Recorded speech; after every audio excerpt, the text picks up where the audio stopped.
it's time, guys, we get some rolling going. So let's take this Mandako 85 footer out. Go smash down some of those peas that we just seeded. Get those rocks down low. So when it comes in a couple months, we gotta harvest it. Not beating our headers up. So let's fire the butt up, let's hit the field. Let's see what happens.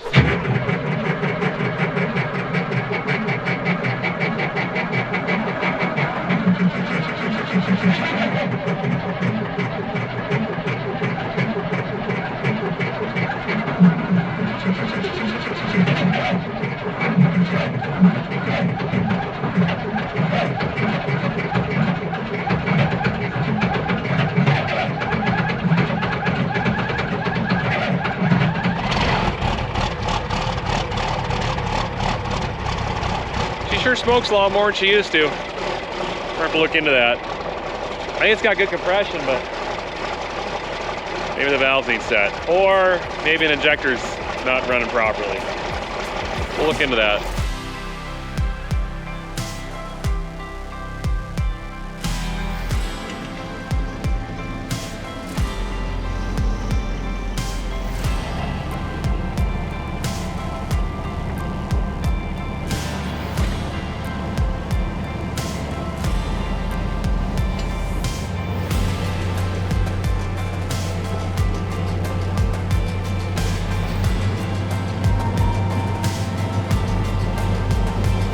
Just got to the field, let's wing her out.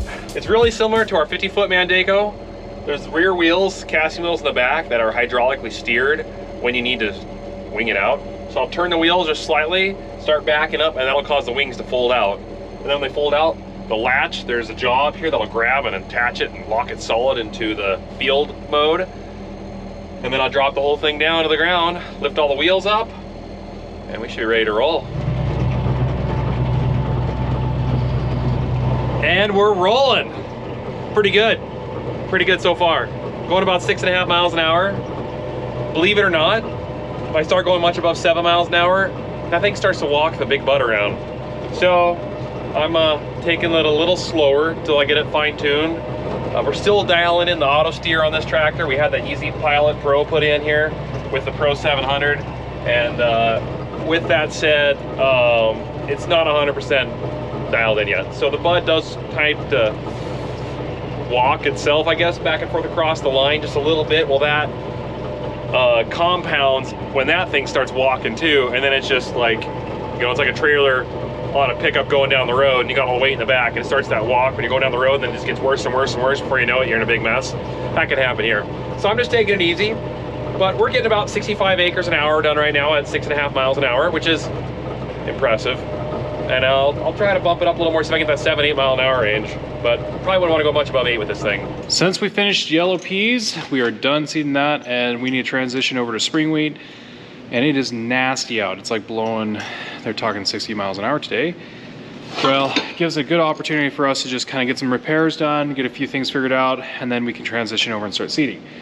That being said, this AC compressor pump, as you know, is, well, not looking so good. Fancy that. But here's the deal. Really couldn't get that old style, and I don't want the old style. I need a new style. Here's the new style, and it's chrome. Fancy that. The only one they had, actually, so we'll just go with chrome. But the mounting bracket's completely different. So I gotta make a mounting bracket on inside the engine that will support this, and we can adjust it, and then we'll figure out, after we get the bracket built, we'll figure out the length of belt, go in town, find a belt for it, and so forth. Now he's changing the fittings to make sure that it can adapt to the hoses, because the fittings are slightly different on that. So while he's doing that and figuring out what we got going on, I will start to figure out the mounting bracket. So I have an idea what I'm going to do, and it'll probably be overkill, but I love overkill because big buds are overkill. It's a good thing, right? I'm going to take some 1/4 inch flat iron right here, and I'm going to cut it up and make a mounting bracket for that AC compressor pump.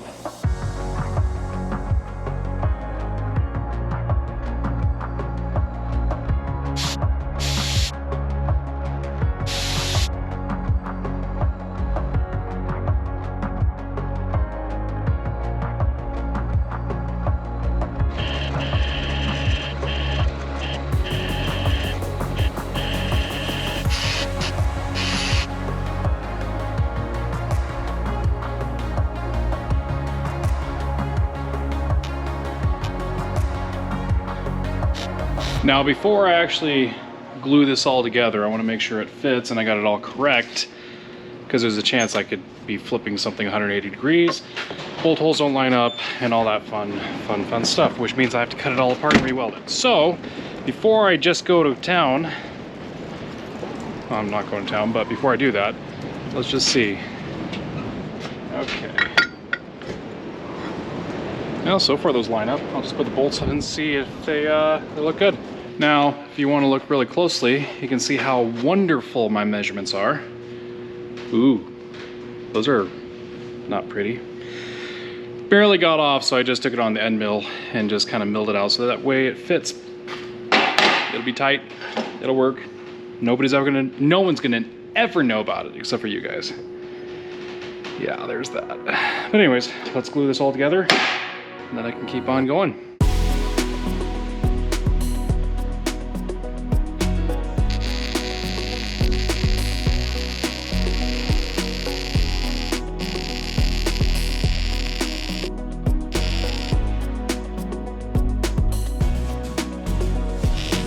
Okay, welded the one side and I'm not welding the other side because it has to go against the engine and it's a really sharp angle on the engine, and if I weld it, it might space it out too far and then the bracket will be crooked when you try to bolt it up and you can't bolt it tight.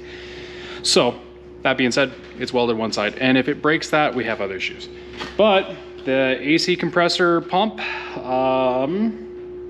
now I just gotta put that on the engine and try to mount it up there and figure out how to get it lined up, make some brackets for it, and call it good.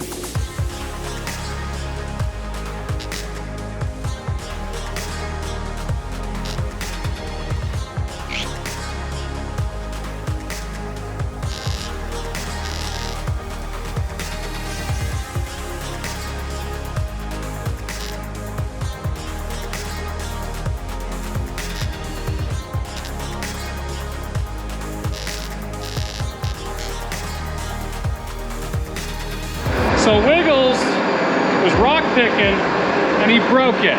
So I'm welding it up real quick. And keep going, keep going. That'll work. Perfect. Yeah, all fun and games. You're probably wondering, why am I wearing glasses? Well, my eyes have been hurting lately, so I bought some really cheapy glasses on Amazon and it's helping. So anyways. All right, you want to see part of what he destroyed? Yeah, Wiggles. Why do you break our stuff? Destroy anything. You're breaking everything. I didn't destroy it. I just want to make sure that everybody knows that you broke it and I'm fixing it, so. Yeah, it's a little broke there. And you want to see beautiful welds because we didn't really do any prep work to clean it up to weld it because I really don't care about this rock picker. I care. I care about this rock picker. Anyways, we're going to keep on welding on this beautiful rock picker, and maybe I'll steal Dad's camera and give it to him so he can talk to you guys throughout the day. Oh yeah. Because he doesn't have a camera. We need to get you a camera one of these days.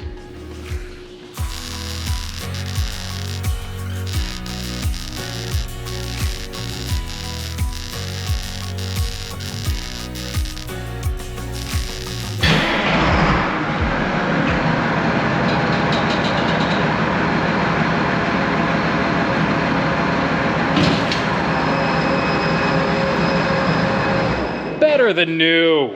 Better. It's lots better. There's one other problem we have to deal with though. You look closely, this doesn't look too good.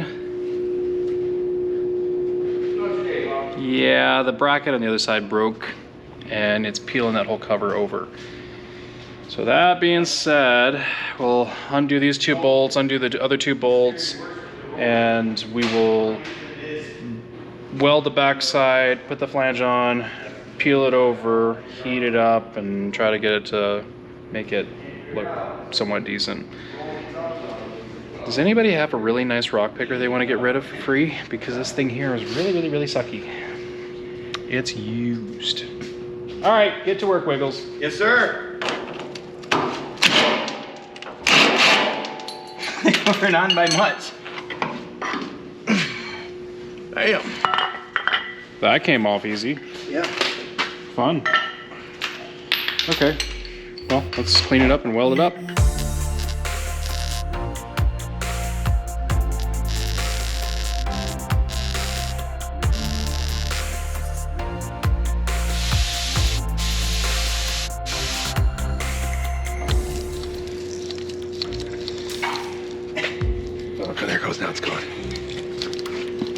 put a hot plug in there. There. Looks good. Okay, Brad, you're good to go. I think we fixed it properly.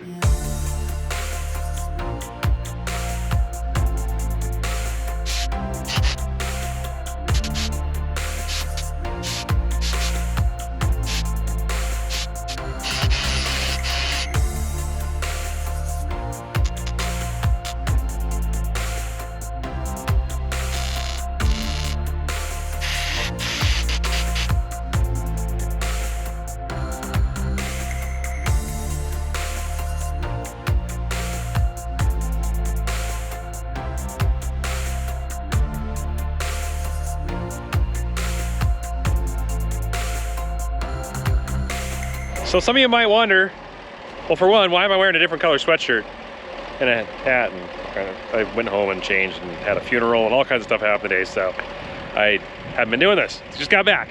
But some of you are wondering, why do you roll your land? Why is it?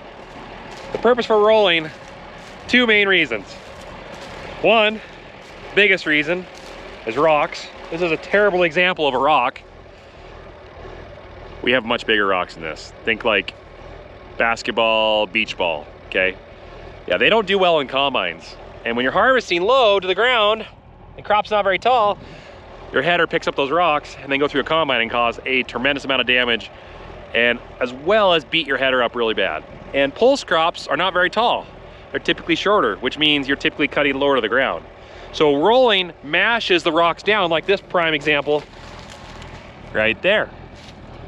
So that way, you've got a nice level surface to run your headers on when you're harvesting. The second reason, which I've been told, is seed to soil compaction, seed to soil contact. So when you're seeding, you've got press wheels and they roll in the furrows. After the seed's laid, the soil falls in place, the wheel rolls across, lightly compacts it. Well, sometimes it's not enough. And you don't want heavy compaction. You know, you guys probably all hear that all the time. Compaction is bad. It is bad. You don't want heavy compaction, but a little bit of compaction is good. And that's soil to seed contact, because the seed's not going to grow unless it has soil around the whole thing with a little bit of moisture. It just needs that. So with that said, this helps push a little bit more. It's like patting the soil in your potting. Your pot, you just put the seed in, you know, growing some carrots or something. You just tap the soil, kind of, well, what that does is it kind of pushes the air out around the seed, gives the seed a chance to absorb the moisture from that soil and start to germinate. So that's what helps too with this. So really, with a rig this big, by rights, we should be doing the whole farm. Roll everything. But I don't know if we're gonna get to that. So, learn something. Now, let's go roll.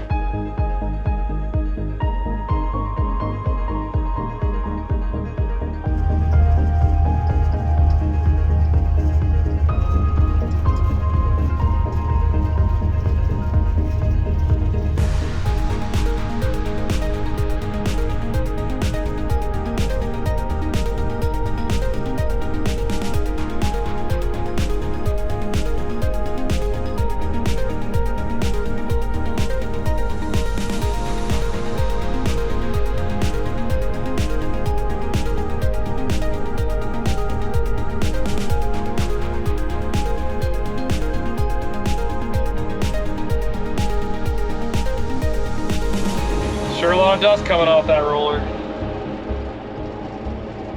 I don't like it. That means it's really dry. We could use some rain. Really could use some rain. I've seen 2 reservoirs so far that usually have water in them, and they're bone dry. It's coming, I just don't know when, but we'll get rain eventually. Update, so I've been playing with Pro 700 here. So this is the Autopilot, or sorry, the Easy Pilot Pro. And it's got a bunch of presets in there for which tractor you put it in. So if you're gonna put this in a, I don't know, an old Versatile or a Steiger or an old John Deere or a new or any of these, it's got a preset that's already programmed in all the parameters, all the steering angle of turn, degrees, rate, all that. So that way it's really simple. You just hit button, button, button, go, steering wheel, steering your tractor just fine. They don't have a big button in the settings, and I think I mentioned that earlier, but I've been kind of using a Steiger as the base point.